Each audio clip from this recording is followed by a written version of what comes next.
vais vous présenter en fait une étude économique dans le sens vraiment des avantages pas seulement financiers et des inconvénients que peut avoir le CIL, mais surtout pour vous présenter l'intérêt que peut avoir le CIL du fait des gains d'ordre financier mais aussi en termes de temps qui peuvent être trouvés par la nomination d'un CIL.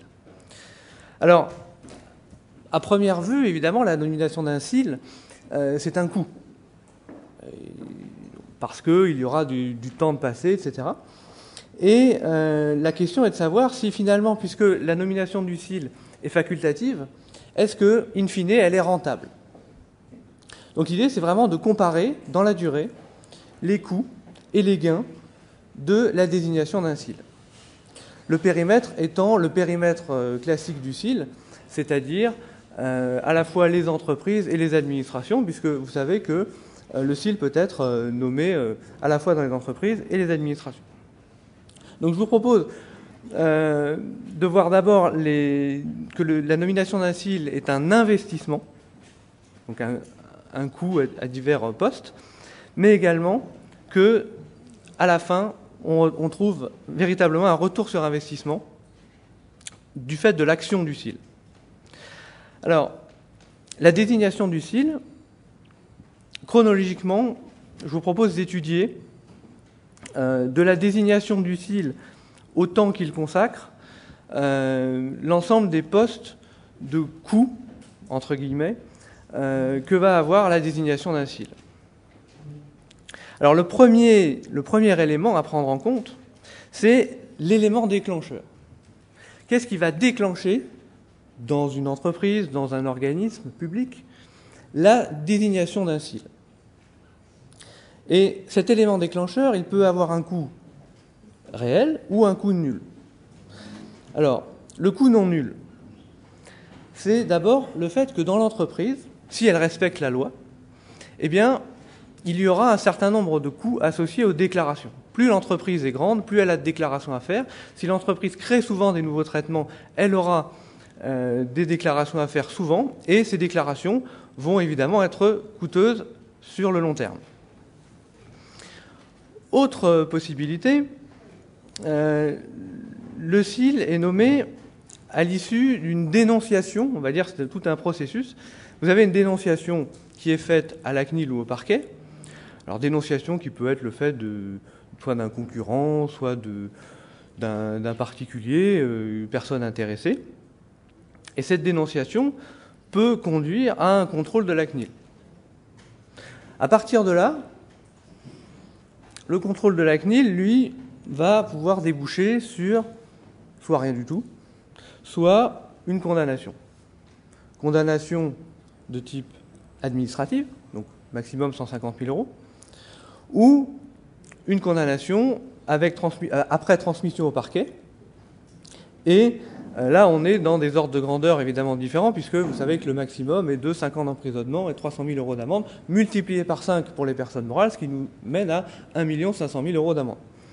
Donc, il peut y avoir, même si la CNIL aujourd'hui n'est pas dans ces montants et les affaires qu'on retrouve ne sont pas dans ces montants, il peut y avoir un coût assez important qui va, dans la tête du décideur, dire, eh bien voilà, on a des coûts importants, on va nommer un CIL pour essayer de les réduire.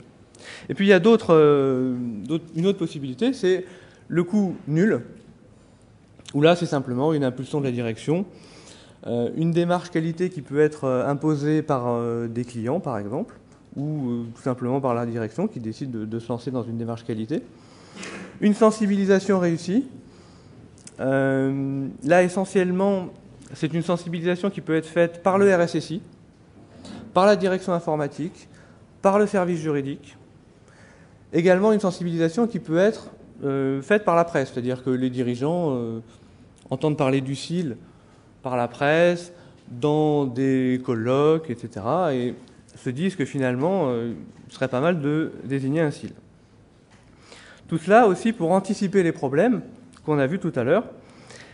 Et dernier point, il peut y avoir, alors on est toujours dans l'expectative, mais comme on le mentionnait tout à l'heure, une obligation de désignation d'un CIL pour les organismes de plus de 100 personnes touchant au traitement, avec la proposition de loi d'Étienne Escoffier. Donc là, on serait à ce moment-là dans le cadre d'une obligation légale. Alors, le premier élément, chronologiquement, c'est la désignation du CIL proprement dite. Désignation qui n'a pas un coût extrêmement important, qui est un coût très modeste. Bon, on peut dire qu'il faut informer le représentant du personnel. Si on n'informe pas le représentant du personnel, on s'expose à une invalidation de la désignation. Bon, c'est pas très... ça se corrige très facilement. La CNIL ne demande aucun frais pour la désignation. La désignation peut se faire directement sur le web, donc tout ça, on voit que c'est vraiment un coût nul. Et en fait, le principal coût va être le temps passé à la désignation. Alors, pour désigner un CIL, il va falloir déterminer un certain nombre de choses. Et cette détermination peut prendre quand même pas mal de temps.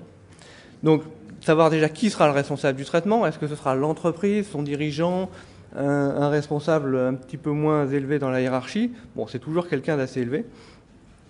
Est-ce que le CIL sera salarié, donc cas classique, mutualisé? Donc on évoquait tout à l'heure la possibilité de mutualiser au sein d'un groupe. Il y a également la possibilité de mutualiser au sein d'un GIE, la possibilité de mutualiser dans les organismes professionnels.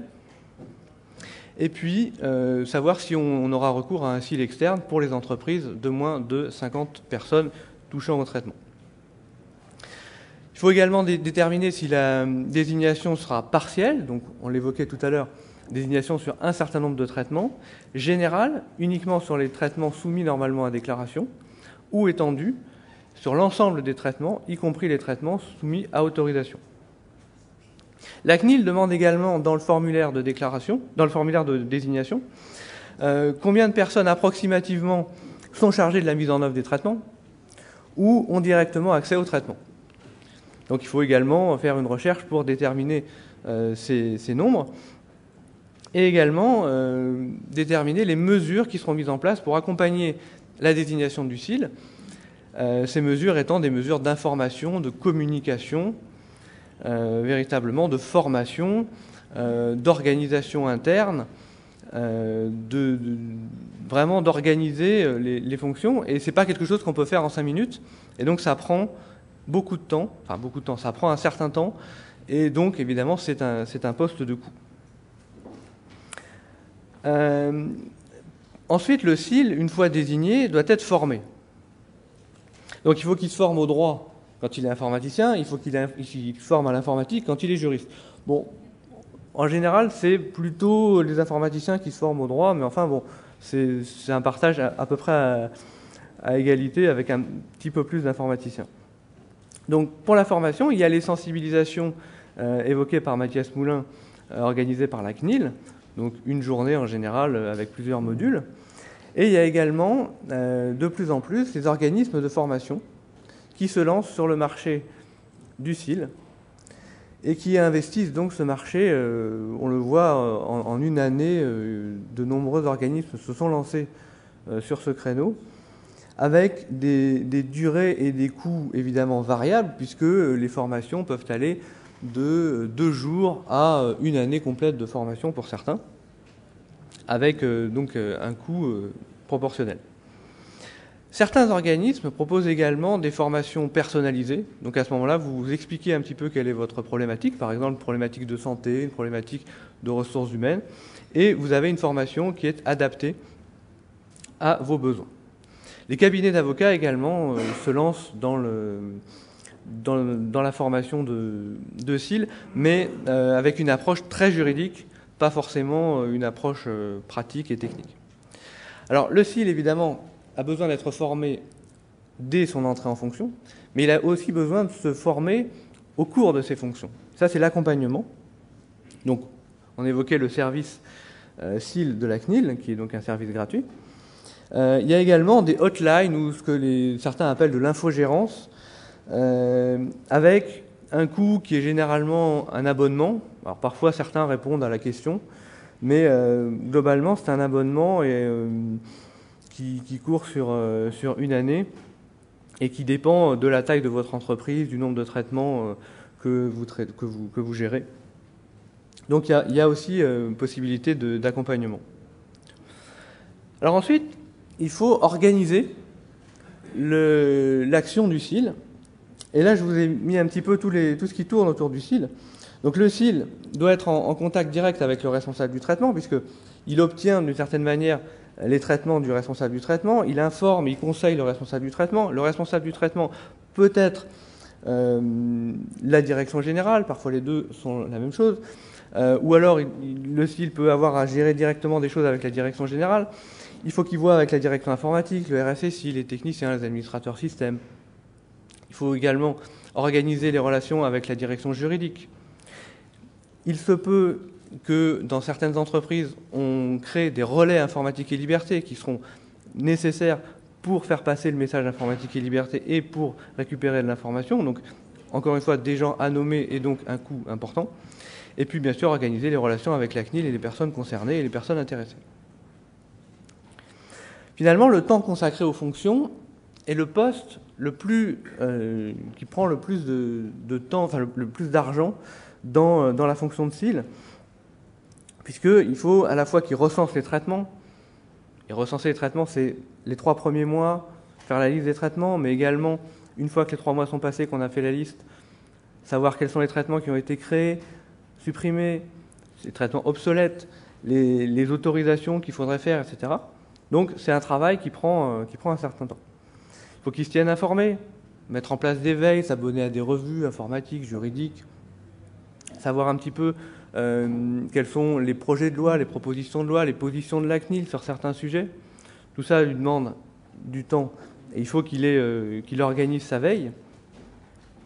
Il doit également veiller au respect des obligations légales.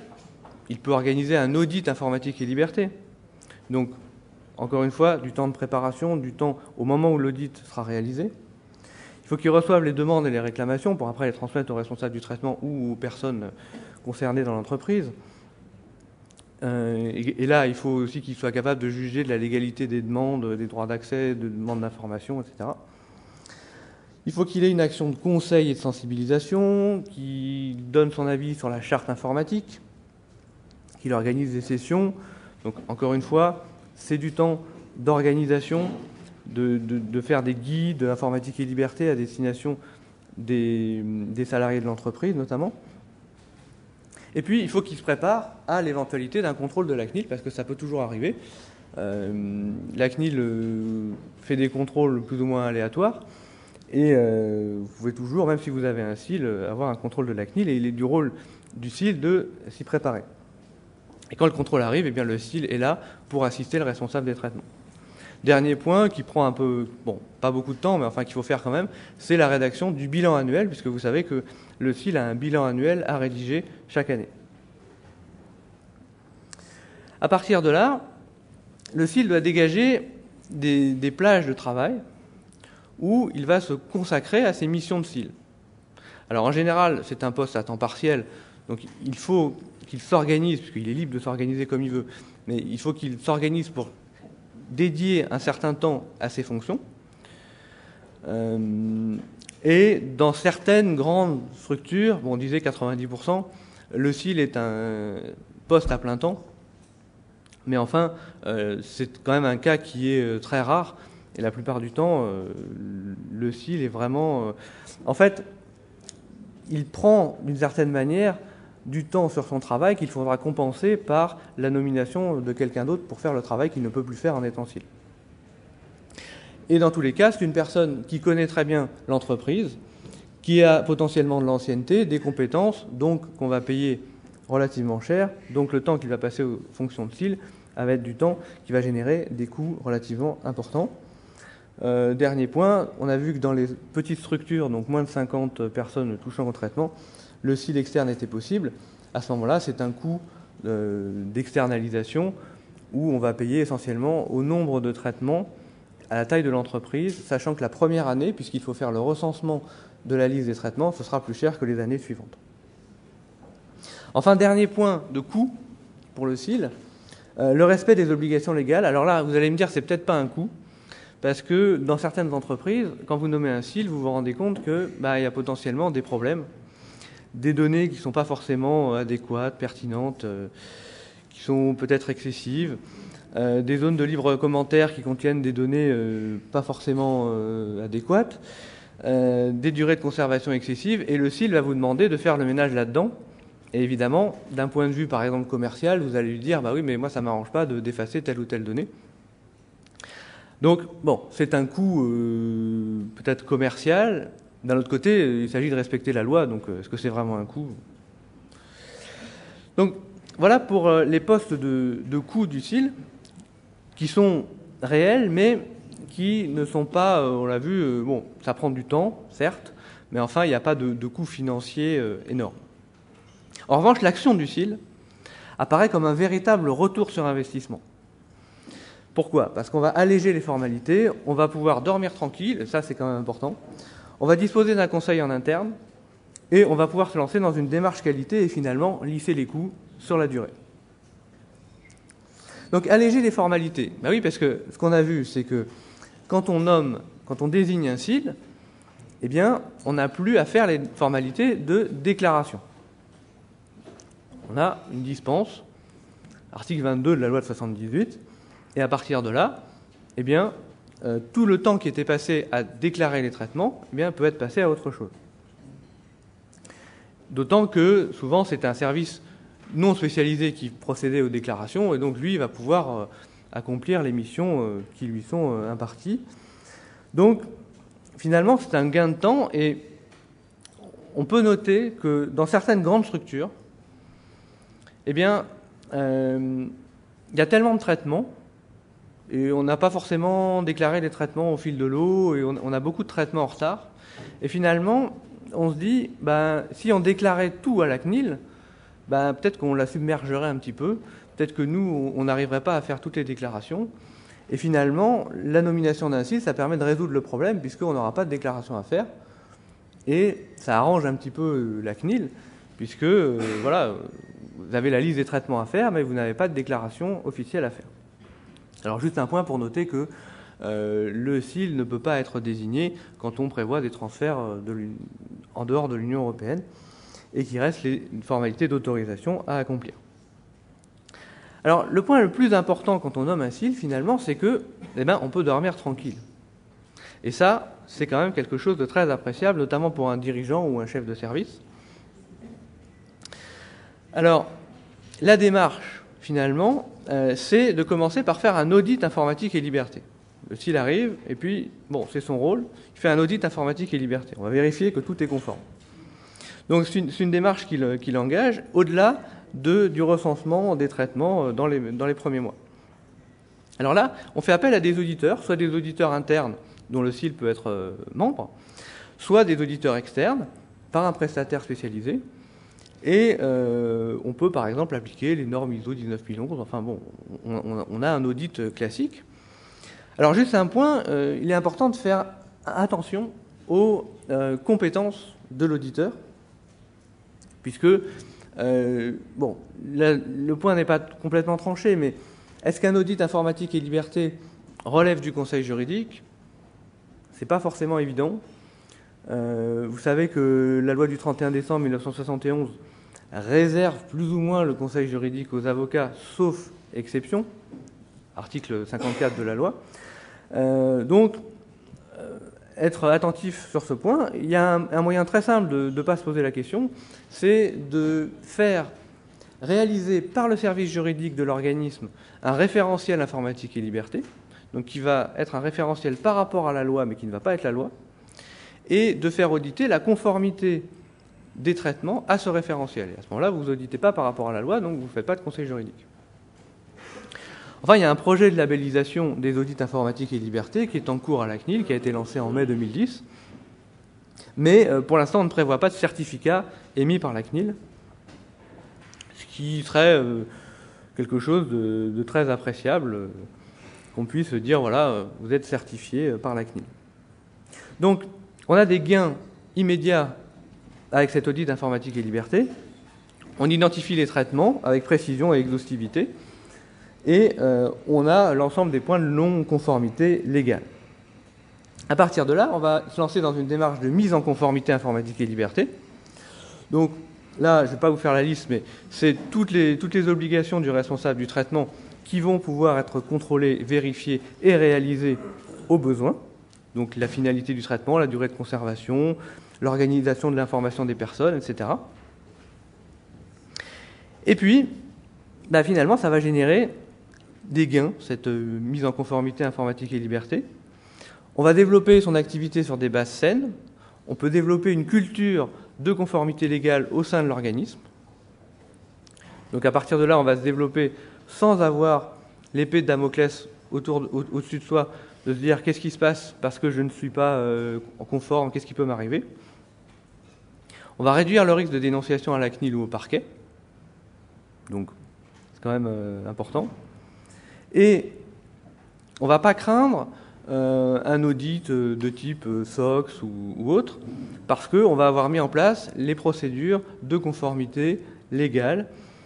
Et s'il y a un contrôle de la CNIL, contrôle qui peut être simplement un contrôle de routine, vous savez que la CNIL prévoit dans son rapport annuel un certain nombre de domaines dans lesquels elle a l'intention de faire des contrôles, eh bien, si on tombe sur un contrôle, eh bien finalement on n'aura pas de panique, on sera relativement serein sur l'issue du contrôle.